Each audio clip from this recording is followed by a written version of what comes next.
What's up, everybody? Just like I said in my loadout video last week, it's that time of the season where we're about halfway in between the start of the season and the season reloaded midpoint. And so it's time to do my loadout videos I already put out. And today we're going to do long range AR and SMG options, and we'll have SMGs either coming tomorrow or the day after. But today I'm going to do my long range options for ARs and LMGs. So let's just go ahead and jump right into it. Okay, and starting at number 10, we're putting the Grau in there. I thought about putting the M4A1. I've seen that starting to come back. I thought about trying to fit the C58 somewhere on the list, but they nerfed the recoil on the C58, and it just hasn't been quite as good or quite been the same since. And I've thought about, like I said, the M4A1 because people bring it back, but it's also a good comeback gun because it has kind of clean iron sights, but I just couldn't put a gun, the C58, that people aren't really using, including myself, as much as I used to love it. Or the M4A1, which the iron sights aren't as clean as the Grau in the number 10. And the Grau sticks in my loadouts no matter how much I change them because I have my comeback class. So I just stuck with the Grau. It's going to be the typical comeback build with the fully loaded 60-round mags, Commando foregrip, Archangel barrel, monolithic suppressor. If I don't consider the comeback, I probably stick the C58 in here because its time to kill is still really good. They just nerfed the recoil on it, and maybe I put the XM4 instead. But the Grau does also fit into the slightly off-meta range of weapons where it's still viable, it still works, and you run it with attack lasers instead of the fully loaded to run it as your main AR and not as a comeback class. So that leads us to number 9. I do not like this gun, but I cannot not include the Fin. I have to put the Fin on the list simply because the Fin with the adverse barrels has the fastest long-range time to kill, and I don't like the way it feels. It feels like a big M13, so it's slow because it's Modern Warfare. It's got no recoil, but it just feels weird to me, and it's got that really fast fire rate like the M13, which is what gives it its fast time to kill, but because it has the fastest long-range time to kill and has for some time, I couldn't leave it off this list for the best long-range options, but it's down at number 9 because I just don't like the way it feels. Plus, its high fire rate is where it gets its fast time to kill, and that that high fire rate means you're running out of ammo, which means it's not really great for trios and quads, but nevertheless, it's monolithic suppressor. Adverse, it has to be the adverse long shot barrel. It can't be a non-adverse barrel because it helps your fire rate. But the long shot gives you your best damage range, bullet velocity, and your highest fire rate. So it's the long shot adverse has to be the barrel or it's not going to work. Attack laser for quick ADS, 3x optic, and commando foregrip. If you're really good at controlling recoil, you could drop the foregrip and go for a bigger mag. Go like the 100 here. But it doesn't. I don't think it makes enough of a difference. And the other types are different ammo types, and you're not going to get the same time to kill, so you don't run a magazine and you just deal with running out of ammo.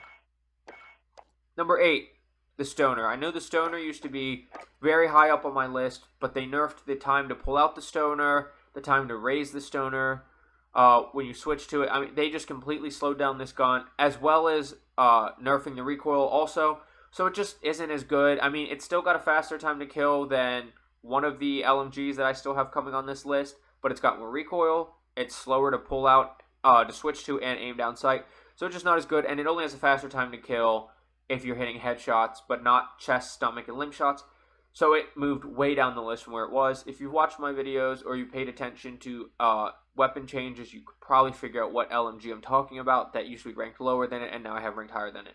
But it's the typical agency suppressor, task force barrel, axe arm 3x, field agent foregrip, and fast mag. From there we go, 7th best option, and this is the QBZ. Now, if you watch my loadout video, I have this as my easiest AR, but easiest doesn't always mean best to me. I mean, it's got no recoil, it's got a fairly decent time to kill, but the time to kill is still slower. It's faster than the Krig when the Krig was broken, but it's still slow compared to most of the guns on this list. In fact, I think it is the slowest besides the Grau on this entire list. And it's a typical build of agent suppressor, task force barrel, field agent foregrip, 60-round mag, and the axe arms 3x. Like I said, easiest doesn't always mean best, and because the TTK is so slow, just master another gun's recoil, and you'll beat anyone running a QBZ. Then number 6, this is what I was talking about over the Stoner. The RPD has a faster time to kill in the chest, stomach, and limbs, but it has less recoil. In fact, they just gave it a secret buff to where now the recoil is straight up, and it used to stop after, I think J-God said about 18 bullets, but now it doesn't stop, it keeps climbing up, which is actually easier to control because you don't have to go, okay, recoil control, now stop controlling it. You can just keep a consistent pressure on your right thumbstick or pulling down on your mouse. But that's Grau Suppressor, Task Force Barrel, Action Arms 3 times, Spetsnaz Grip, and Fast Mag. Like I've said before, you could change Fast Mag to the 120 if you'd like. Same thing on the Stoner. You could drop the mag because you do get 75 for a rear grip like the Serpent or the Grau Elastic. But other than that, I wouldn't make any changes because you need the long range. You could, I've seen some people go no underbarrel, but I would just rather have this thing have as little recoil as possible so I don't have to worry about it. And then number 5, the MG82. This thing has creeped into my best guns over the last couple months, just with the nerf to the Stoner and this has the second fastest time to kill. It's got a little bit of strong recoil, but it's mostly vertical, so just pull down with a constant pressure. You should be able to control it, especially on controller with aim assist. Just jiggle back and forth. It'll help you control it a lot. And its time to kill is so fast, I just couldn't include it. And it's kind of the Finn situation where the time to kill is so fast because the fire rate's so fast, but you don't run out of ammo the way you do with the Finn, because I believe it's a 100-round stock mag. It might be 75, but I believe it's 100. And it's another typical AR LMG Cold War build. Agent Suppressor, Task Force Barrel, Action Arms 3 times, Field Agent Grip, and Fast Mag. Same thing with the RPD and the Stoner. You could change the mag to, I believe it's a 125 for this. Yeah, it's a 125 that doesn't hurt your ADS. Or you could swap it out for the Serpent or Airborne Elastic Wrap to get your best possible ADS. From there, we're going into top 4, and I really believe that you can switch 3 and 4. If you've watched my videos, you can probably figure out what 3 is just based off that comment. But right now, 4, I have the XM4. It's a very good gun. It kills quick.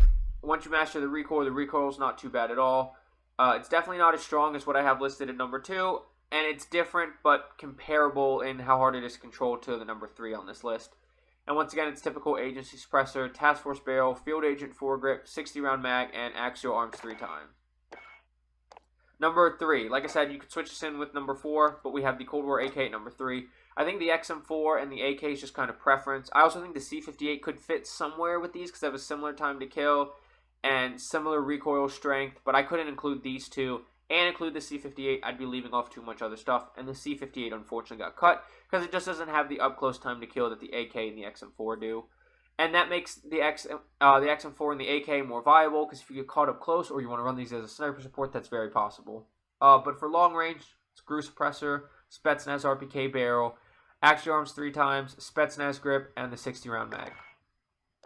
Then number 2 is personally starting to become my favorite AR. I don't know if I can dethrone number 1 quite yet, but I see a lot of people running number 2. I see all sorts of streamers, pros, like running number 2. They're either running the AK or they're running this, the EM2. The EM2, slow fire rate, so you have to hit your shots or you're going to get punished. And it's got a little bit of strong recoil, but it's not too hard. They nerfed the recoil a little bit, so it got a little bit stronger, but it's still fairly easy to control. Just like with anything, it's mostly vertical, so just pull down. Don't worry too much about the horizontal bounce, especially if you're a controller. Aim assist will assist with that a lot. But Agency Suppressor, Task Force Barrel, Axial Arms 3 times, Field Agent 4-grip, and 50-round mag.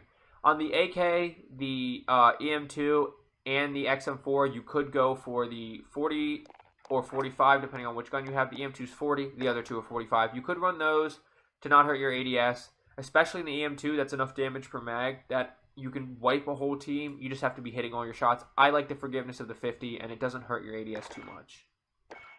Now, number 1, if you've watched my last couple long-range videos, if you've watched my last couple loadout videos, you probably know what this is, and I can't help it. It moves barely more than the QBZ. It's got a time to kill competitive with the EM2, the AK, the XM4, the Stoner. It's competitive with all those guns TTK, and it moves less than all of those guns. That's the Farah. Like I said, if you watched my videos, you knew this was coming. I love the Farah. When I'm trying to get sweaty, either this or the EM2 are my main go-to long-range options. I would choose the LMGs, but the LMG have the downside of the slow movement, the slower reload. So if I'm trying to get sweaty, push teams, shoot at people constantly, I'm running the Farah, the EM2, and the Farah just moves less than the EM2 while not having much slow over time to kill. So it just ends up being my favorite still. I love this gun. I've seen some people run it still, not as much. I think Doug is Raw popped into Exact Stream the other day and was trying to get him to run it. But I fully believe that the Farah is the best long-range option because it's a combination of easier to control recoil. It's not as easy as the QBZ, but it's easier than the EM2, and competitive time to kill, competitive with 2, 3, and 4 on this list. But it's the typical build of the Grau Suppressor, the Spetsnaz RPK Barrel, which is the Task Force in this case, the Axial Arms 3 times, the Spetsnaz Grip, and the 60-round mag. But all that being said, I hope this video was helpful for you. If it was, don't forget to like, comment, subscribe, hit that notification bell for more. Tell me down below what your favorite options are, what you think of my rankings. Am I wrong? Am I right? Are my favorites your favorites? Let me know down below. I'll have my social medias linked in the description as well, so please feel free to visit those. But I'll see you in Verdansk on Rebirth Island. Get frying. Have a good day. Bye.